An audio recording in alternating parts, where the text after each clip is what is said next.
Hey, ¿cómo están, gente? Soy yo, Gogo, su biólogo de cabecera. Y hoy vamos a hablar en nuestro programa Animal World.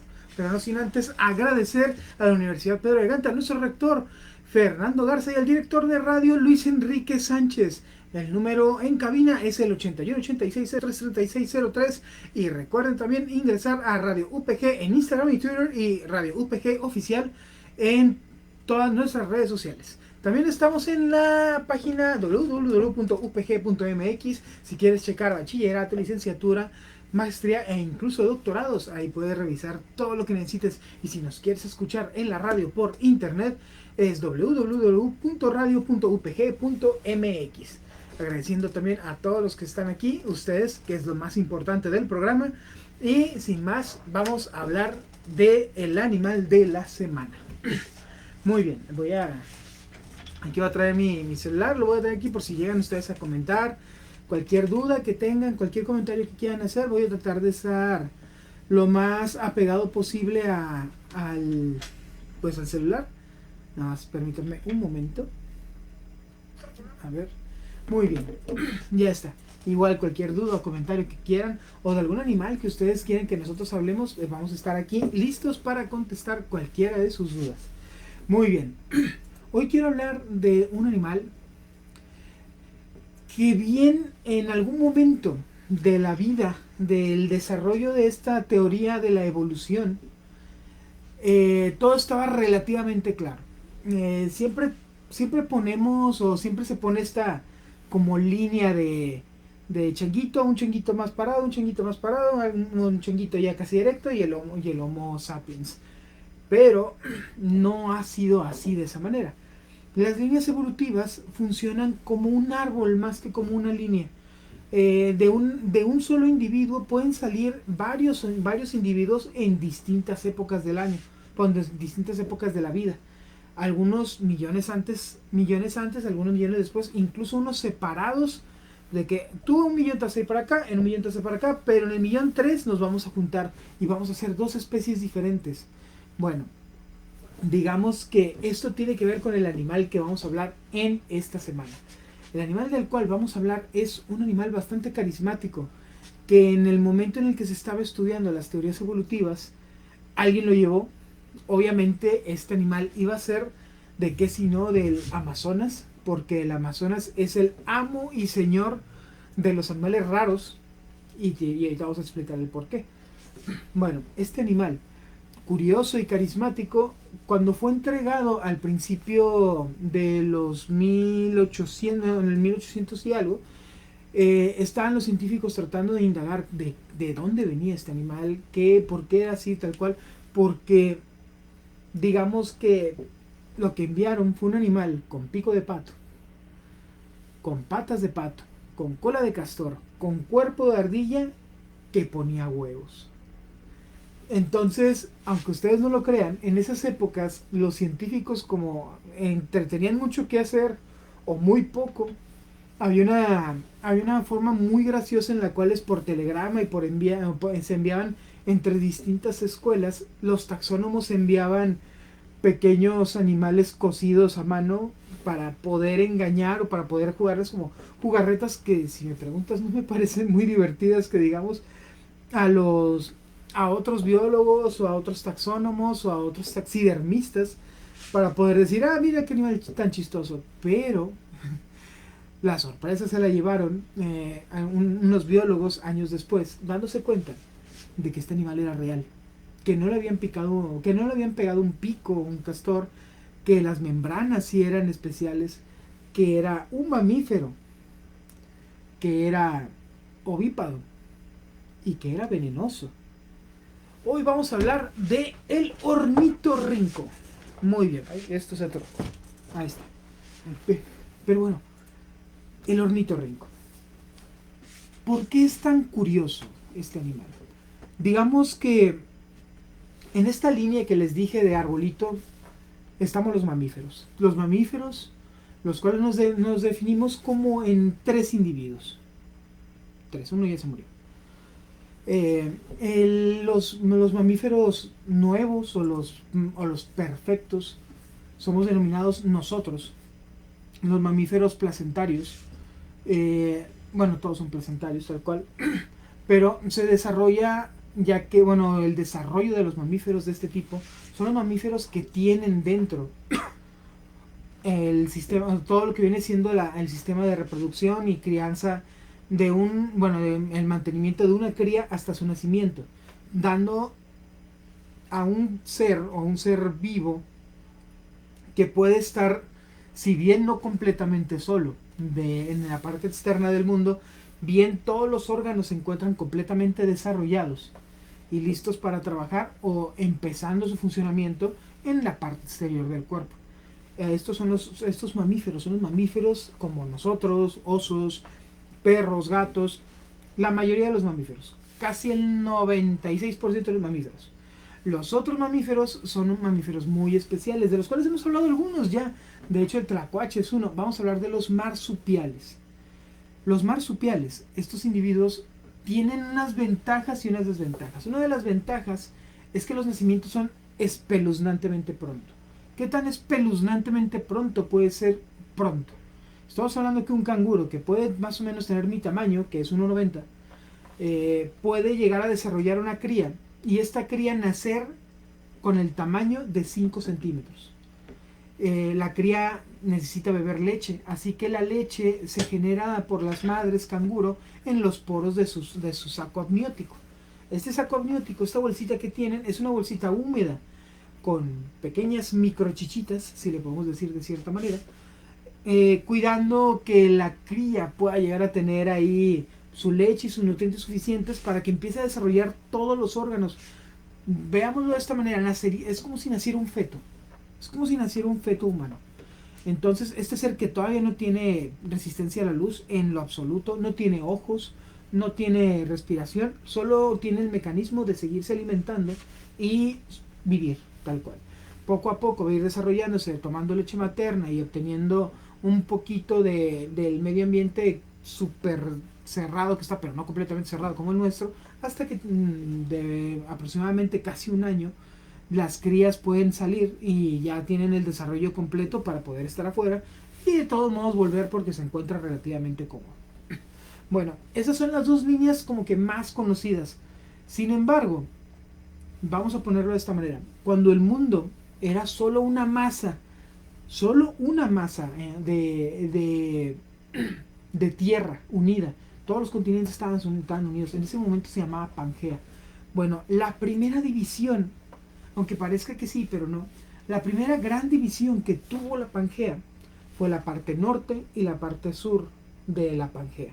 Pangea se empezó a dividir en ciertas secciones, en ciertas secciones las cuales empezaron a alejar las tierras a sus distintos hemisferios.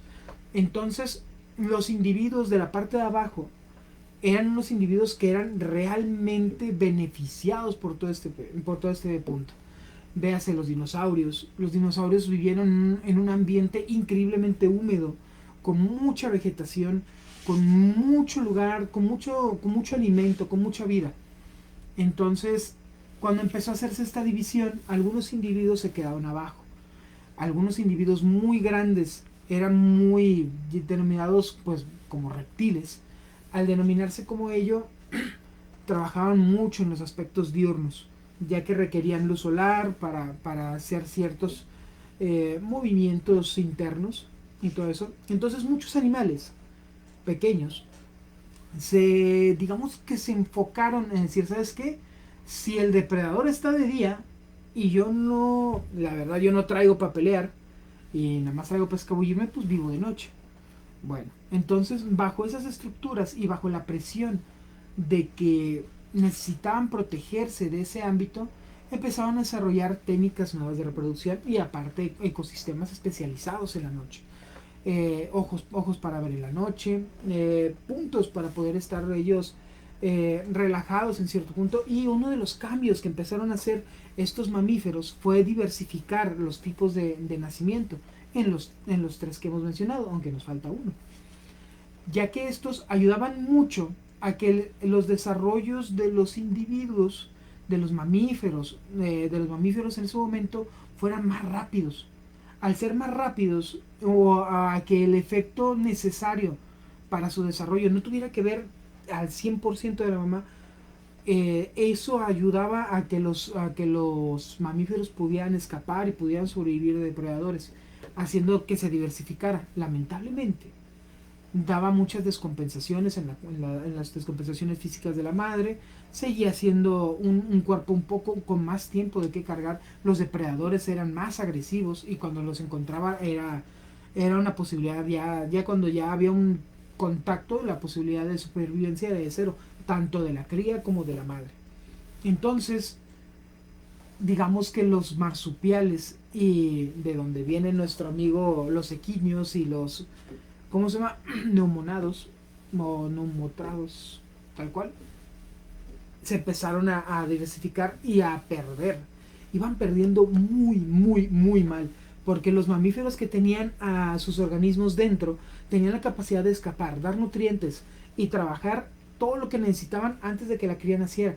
Sin embargo, los que tenían a la cría por fuera o los que tenían desarrollos de crías externos, en cuanto a los mamíferos, tenían el problema de que seguían siendo un poco más débiles porque tenían que alimentar a esos mediante leche, mediante estructuras donde perdían calcificación, perdían todo este tipo de contacto de energía tal cual y aparte eran depredados. Entonces estaban a punto de morir, pero a punto de morir hablando de que de cada millón uno era un marsupial y uno era un tipo ornitorrinco. Entonces pasa algo, pasa que la Tierra ahora se empieza a separar, la Pangea hacia lo que viene siendo izquierda y derecha, lo que podemos ver los continentes americanos, el continente europeo, Asia y Australia. Entonces, por alguna razón, Australia, aunque era un área vegetativa bastante amplia en ese tiempo, ya que estaba más cerca del Ecuador, no era de las mejores. Entonces, esa área no era muy, digamos, amplia para poder explorar, para poder vivir, para poder estar. Entonces, todos los animales que fueron degradados o empezaron a eliminarse, empezaron a moverse de esas áreas. Ya cuando empieza a hacerse esta separación, empieza a hacerse algo medio complicado, medio curioso, pero Australia se convierte en una isla. En el momento de que Australia se convierte en una isla, todos los individuos que están adentro tienen una cierta protección. Las aves no cuentan, las aves vuelan. Pero todo lo que viene siendo los individuos terrestres que eran depredadores, eran consumidores o competencia directa con los marsupiales, no estaban en la isla, estaban en la parte de Asia, estaban en la parte de Europa, estaban en partes más ricas. En las otras partes no había tantos. Entonces, el problema digamos, de la competencia de tener el sistema evolutivo más especializado, más moderno, más rápido, más efectivo, no era necesario. Ya eran, ya eran estructuras bastante bien hechas, bastante bien desarrolladas, y entonces se dieron vuelo. De manera directa o indirecta, se dieron vuelo y lograron su objetivo, o sea, sobrevivir. Entonces, uno de los puntos, los cuales sí podríamos decir que se pasaron, fue que ahí empezaron a sobrevivir los marsupiales y los ornitorrincos. La subespecie de los ornitorrincos, ¿cómo se llama? Agrega también a los puercoespines, los equidnias, que son utilizados como mascota. Esa y otro individuo son los 3 individuos que nacen de huevo en el mundo. Los únicos 3 mamíferos que nacen de huevo en el mundo son de esa estructura. Pero ¿cómo funciona este tipo de nacimientos? Imaginemos que nosotros tenemos un ancestro común, antes de los mamíferos, antes de ser hombre, antes de ser primate, antes de ser homínido, antes de ser toda esta línea evolutiva de llegar a mamíferos. Antes de ser mamíferos estábamos enlazados a otros individuos, véase como reptiles, véase como aves y en este tipo. Bueno, el único enlace vivo el cual existe que nos vincula a los mamíferos con los reptiles es el ornitorrinco, ya que la diversificación que existe en tanto todas las ramas digamos, de la evolución, a nosotros nos vincula con los mamíferos y los reptiles, ya que los ornitorrincos, al generar huevos, venían de un aprendizaje anterior. Entonces el desarrollo de dejar de usar huevos y empezar a usar marsupio o empezar a usar el nacimiento interno era ya desarrollado de un mamífero hecho y derecho. Ahora, ya que tenemos ese punto, ya podemos darnos a entender más o menos por qué el ornitorrinco es tan especial. Es un ser que no evolucionó. ¿Por qué? Porque no tuvo la necesidad. Nosotros o los mamíferos en general tuvimos la necesidad de evolucionar, de desarrollarnos, de trabajar para poder hacer digamos, para sobrevivir. Ellos al tener esta isla tuvieron su propio ambiente, tuvieron sus propios problemas, obviamente tuvieron sus depredadores, pero al tener, no, ya no era una desventaja el cómo nacías, competían en otras cosas, así que fue una ventaja para ellos. Los ornitorrincos nacen de una manera bastante curiosa, la cual es, tienen un periodo de gestación de 3 semanas en cuerpo.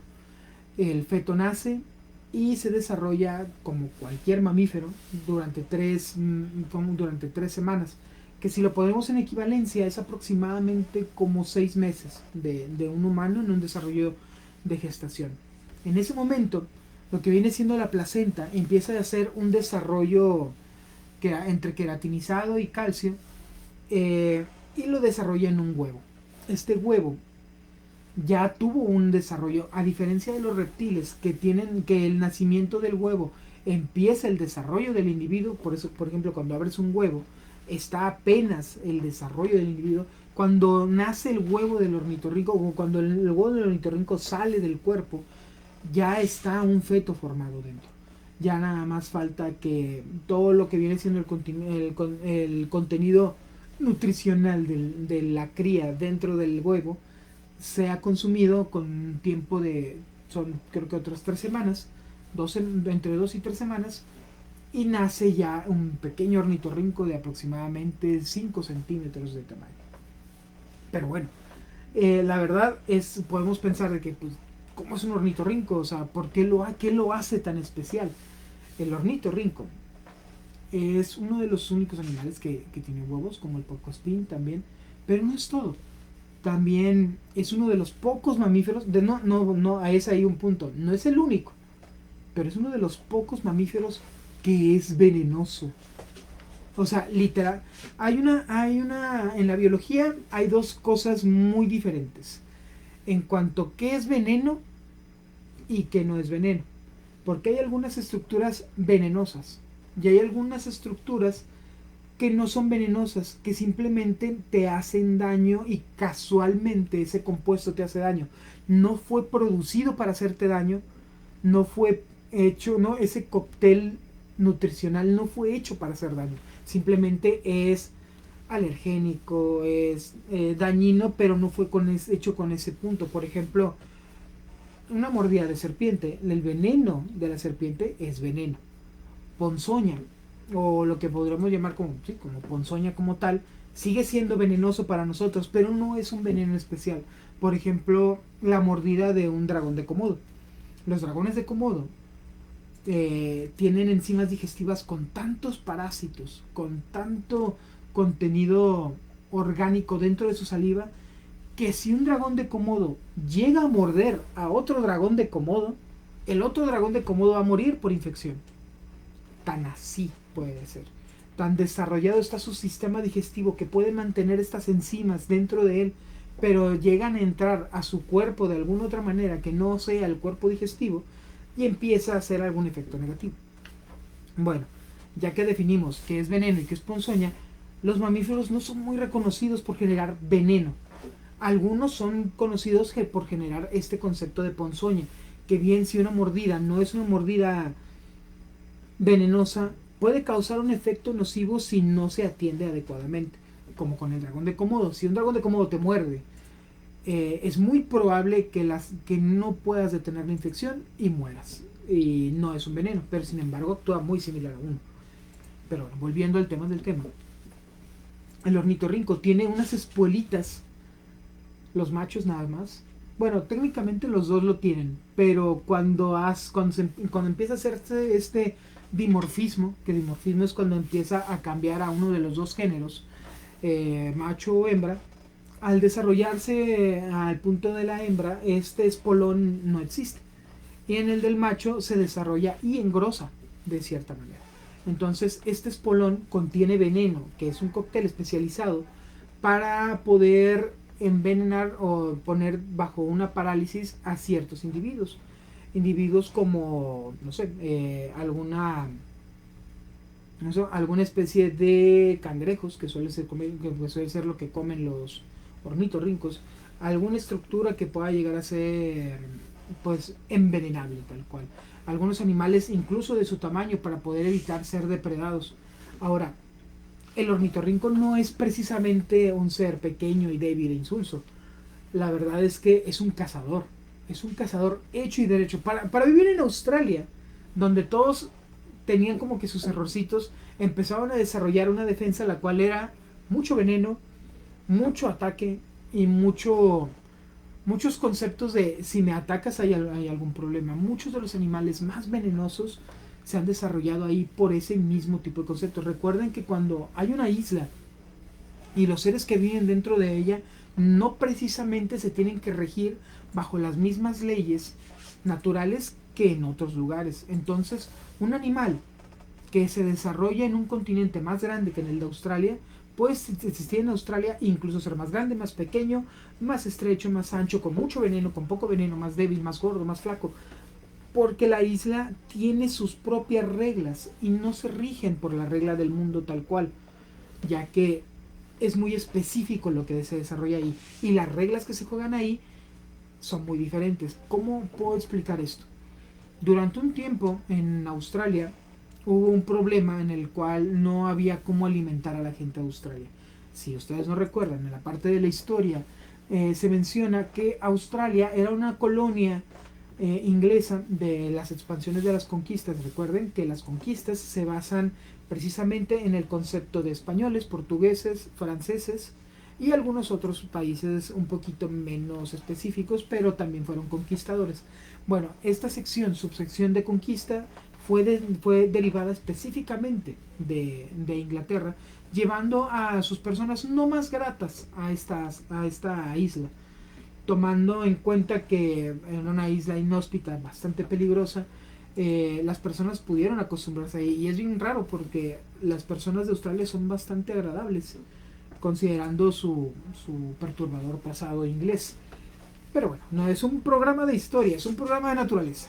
Entonces, digamos que en este desarrollo del veneno, tal cual, en este desarrollo, tal cual, sí son bastante buenos, pueden defenderse. Ahora, tienen una vista no muy buena, la verdad. Entonces, lo que viene siendo el desarrollo del pico es algo que muy pocos animales tienen. Esto es como una explicación ligera. Cada vez que nosotros o cualquier ser vivo se mueve o tiene alguna interacción física con el entorno, genera una especie de electricidad. Nosotros tenemos 5 sentidos: la vista, el olfato, vista, olfato y gusto, que, dato curioso, olfato y gusto son el mismo, nada más que nosotros ponemos como 5, pero es el mismo. Vista, olfato, gusto, tacto y oído. Bueno, digamos que de estos 5 hay un sexto sentido. Bueno, hay muchos sentidos, la verdad, pero específicamente en el ornitorrinco vamos a hablar del sexto sentido, el cual le ayuda a poder percibir. Este sentido es el poder percibir las estructuras electrónicas, bueno, los campos electrónicos que generan los cuerpos cuando genera movimiento. Esta como energía que se genera en base a la quema de grasa, quema muscular, al desarrollo incluso pensante, que se genera como este contacto, esta sinapsis entre neuronas generan este tipo de estructura electroestática.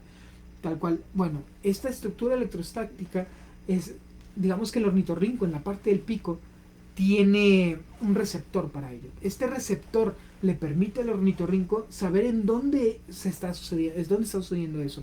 Entonces tiene una capacidad de caza espeluznantemente buena, y sus patitas, las cuales tienen como unas especies piel entre los dedos, le permiten nadar con una eficacia. Sin embargo, no es muy bueno mantener la respiración bajo el agua, ya que nada más puede durar dentro de 30-60 segundos y tiene que volver a agarrar aire. Pero bueno, es el tiempo que necesita para encontrar un cangrejo y comerse. Si en algún momento hay algún problema que le pueda causar a algún animal, puede usar su espolón, que se encuentran en las patas traseras, que técnicamente también tienen estas pleuras, bueno, que tienen estos pliegos de piel que le permiten dirigir el nado, ya que no los usa para nadar, simplemente como que dirige el nado tal cual. Ahí tiene el espolón y lo puede utilizar con estos individuos para poder dormirlos, tranquilizarlos, para consumirlos de manera más eficaz. Para nosotros, digamos, el veneno de un ornitorrinco solamente es muy doloroso, pero para nada es letal. Y recuerden también que el concepto de ser alérgico a algo hace que la letalidad aumente bastante, pero no dependería del ornitorrinco, sino de cada persona. Pero bueno, en la vida media del humano no es muy común que seas específicamente alérgico al veneno de ornitorrinco. Suena hasta cliché de alguien que quiere decir que es especial. Así que no va a pasar. Bueno, entonces ya que hablamos del veneno, ya que hablamos de su estructura detectora electromagnética, tenemos ahí otro punto. Los ornitorrincos tienen una capacidad de escarbar. Y tú dices, pues ya me dijiste lo del huevo, ya me dijiste lo del veneno, ya me dijiste lo del sensor electrostático. ¿Las patas qué? No, gente, tienen su par de patas con pliego, y atrás de su par de patas tienen otros deditos cuando cierran este pliego, y estos deditos tienen garras. Y estas garras les sirven para escarbar y para caminar en la tierra. Entonces, el ornitorrinco es un transformer. En el momento que tienes algún punto, alguna estructura o algo que tenga que ver fuera del agua, saca su primer pliego de nado y empieza su segundo pliego de lo que viene siendo estructura para escalar, para moverte. Entonces ahora puede escalar, puede escarbar, puede hacer muchas cosas que se le podían impedir en el agua. Lo tienen todas las patas, pero lo desarrolla muchísimo más en las patas delanteras.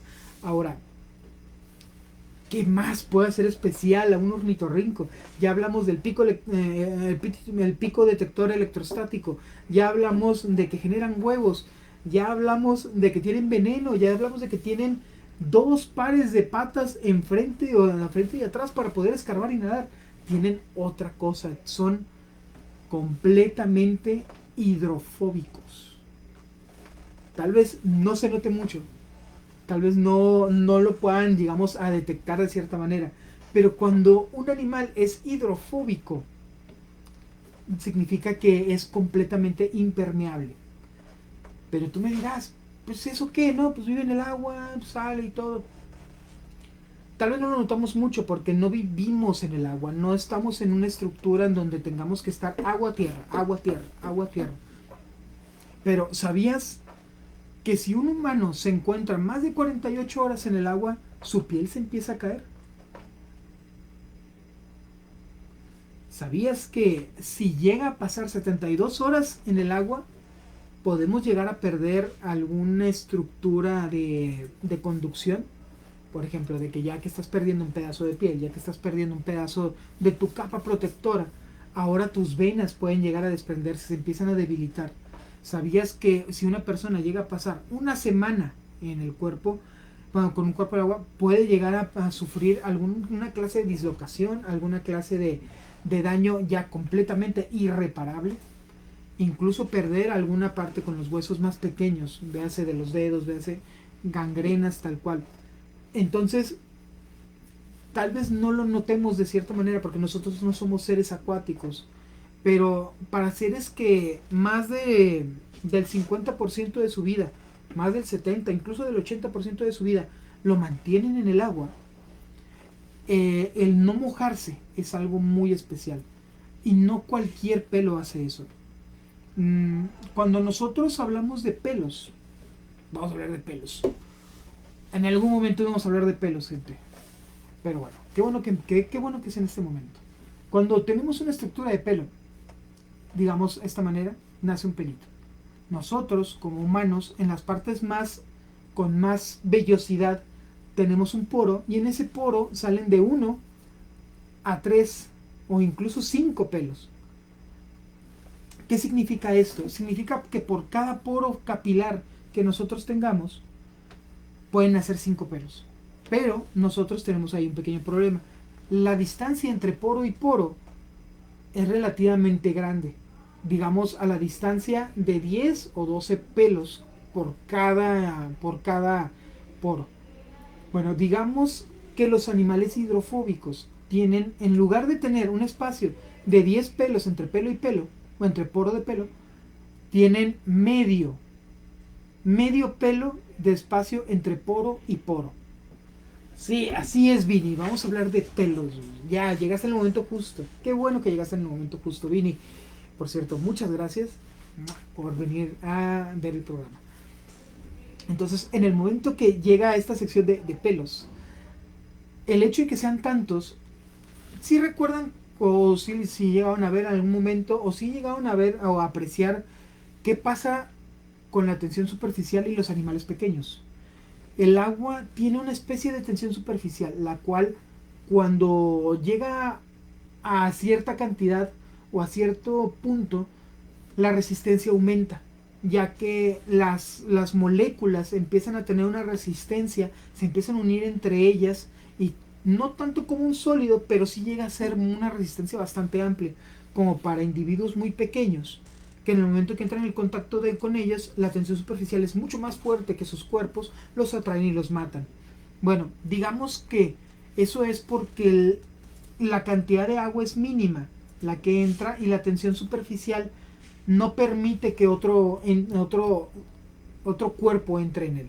Bueno, los pelos, los pelos del ornitorrinco son tan pegados, y son tantos, y son tan pequeños, que en el momento que entra una gota de agua al contacto de las vellosidades, son tan finos y tan pegados que no rompen la tensión superficial. Entonces el agua, al tratar de hacer contacto en el área más, digamos, aprovechable del agua para poder llegar a tener un contacto, no puede romper, porque la misma tensión del agua no le permite golpear al pelo directamente, se hace como una especie de capa protectora. Y eso, señores, es lo que todos los animales que tienen piel, aunque tienen estructuras contra agua, les permite sobrevivir. No nada más hablamos de mamíferos como el ornitorrinco, también están las nutrias, los osos, los perros.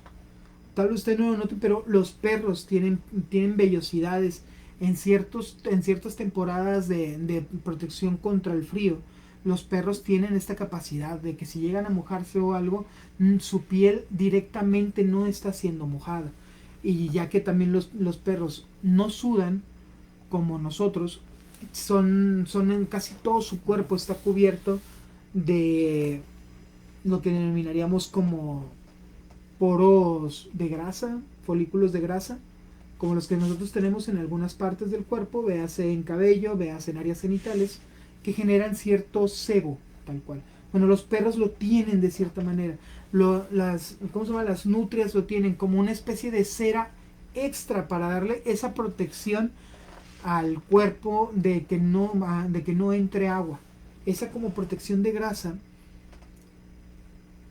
¿cómo podríamos explicarla?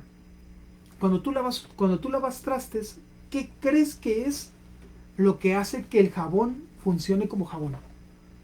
Te voy a dar una pista. No es que sea limpio, no es que sea super pulcro o algo, es la grasa. La grasa tiene una capacidad que es una y otra al mismo tiempo. La capacidad de la grasa tiene una especie de estructura protectora hidrofóbica, la cual le impide que el agua entre. Pero también la grasa, casualmente, tiene la capacidad de absorción de otras grasas. Entonces, cuando tú pasas, entonces si baño a mi perro, se le cae la grasa y corre el riesgo de ahogarse. No, y sí, en cierto aspecto. No ahogarse, pero tu perro tiene esta capacidad de grasa para poder resistir el frío. Entonces, cuando las capas cuando los vellos o los pelos se encuentran tan unidos y aparte unidos por esta grasa, en el momento que entra humedad, en el momento que entra agua, se repele. Si tú bañas a tu perro, por eso dicen mucho que si bañas a un perro no lo dejes en el exterior mucho tiempo, ya que la humedad, en ese momento en el cual el perro vuelve a regenerar su propia grasa o vuelve a mínimo tener su capa protectora en la piel, le va a permitir, o sea, le va a permitir en que entre la humedad y pueda darle hongos, pueda darle llagas, pueda enfermarse de alguna especie de hipotermia o algún problema por una falta o control de temperatura. Entonces sí, si tú bañas a tu perro y lo expones al exterior, es muy diferente a como si tú te bañas y te pones al exterior, ya que nosotros tenemos ropa y nosotros no dependemos de las protecciones de la temperatura para nuestro cuerpo. No funcionamos de esa manera. No tenemos estas capas protectoras que ya nos tienen acostumbrado a algo. Es como si de repente cuando te bañen es como si anduvieras sin ropa y cualquier cosa te caiga o algo así, pues me imagino que puede llegar a ser peligroso o en algún problema no, o en algún momento no muy agradable. Entonces, pues bueno, es una de las cosas que podríamos denominar como pues problemáticas de este punto. Entonces, ya hablamos de todas las características. Bueno, todas esas características de cada uno de los animales de los que estuvimos hablando y comparando, todas las tiene el ornitorrinco. Obviamente tenía que venir de Australia. Así que cada vez que tú llegues a pensar, me gustaría tener un ornitorrinco, ten mucho cuidado porque son venenosos. Me gustaría cualquier cosa, me gustaría conservar, me gustaría apoyar. No son de aquí, son individuos que no fueron desarrollados para vivir en estadio. Pero bueno, gente, vamos a dejarlo hasta aquí. Fue un video un poquito más corto, pero me encantó platicar con ustedes. Les agradezco infinitamente todo su apoyo. Quiero agradecer a la Universidad Pedro de Gante, a nuestro rector, amo y señor Fernando Garza, y al director de radio UPG, al licenciado Enrique Sánchez, que ahí está. Y tenemos en números en cabina 81 86 03 36 03. Y también nos pueden seguir en Facebook, YouTube y TikTok. Ya tenemos TikTok, wow, qué rico, como Radio UPG. Y Instagram y Twitter como Radio UPG Oficial. También, o sea, no puede ser. Ya me están señalando. Tenemos una app de radio, o sea, tú puedes estar en Facebook bien chido escuchando esto, pero también ahora hay una app de Radio UPG. Puedes visitar la página de www.radioupg.mx o puedes ir a descargar la app, que me imagino que ha de estar para Android y iOS. Está para las dos, no manches, que está con ganas. Y entonces también estamos en la página www.upg.mx, donde puedes checar bachillerato, puedes checar también licenciaturas, maestrías y doctorados. Si te gusta alguno, pues me puedes poner un mensaje, oye, me gustaría estudiar esto. Y yo diría, muy bien, porque muy probablemente no sea biología o maestría en biología, porque además vi que era un doctorado. Pero bueno, no se diga más. Yo soy Gogo, tu biólogo de cabecera. Te agradezco infinitamente que hayas estado aquí. Nos vemos. Bye bye.